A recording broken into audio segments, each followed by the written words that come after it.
तो दुनिया का सबसे बड़ा योग का हॉल है, जहां आज इस देश के सत्ता पर आसीन प्रधानमंत्री आदरणीय श्री नरेंद्र मोदी जी, ये सच है कि घर घर में योग की प्रतिष्ठा के लिए भगवान ने पतंजलि योग पीठ को ये गौरव दिया। श्रद्धेय आचार्य श्री को, मुझ जैसे अकिंचन एक सन्यासी को और पतंजलि के लाखों कार्यकर्ताओं को वो गौरव दिया कि आज यदि घर घर में योग हो रहा है तो उसका श्रेय पतंजलि को जाता है। ये सारी दुनिया कहती है, हम नहीं कह रहे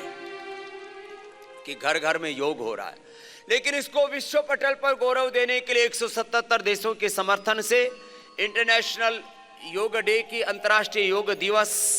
की उद्घोषणा और उसके साथ पूरे विश्व का योग में समावेश, इसके लिए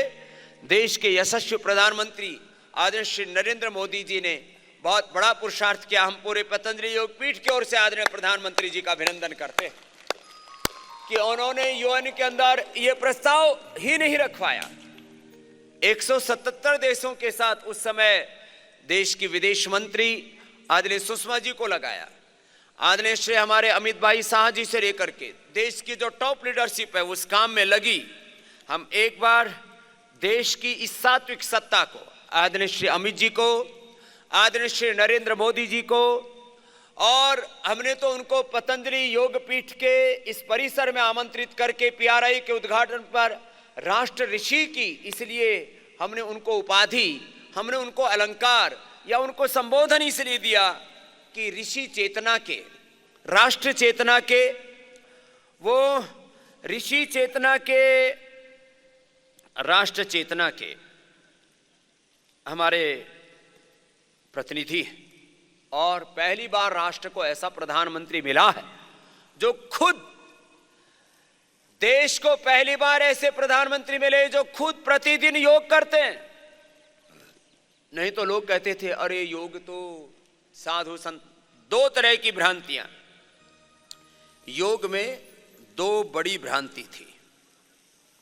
एक भ्रांति, एक तो योग करने वालों में भ्रांति थी कि ये तो साधु संत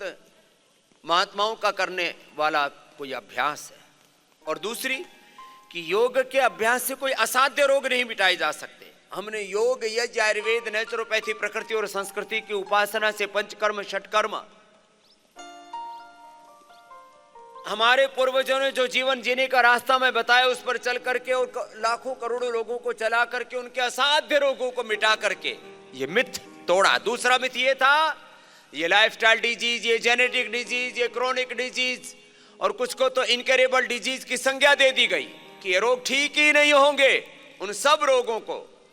चाहे वो BP, sugar, thyroid, asthma, arthritis, वात, पित्त, कफ जन्य अलग अलग प्रकार के विकार थे,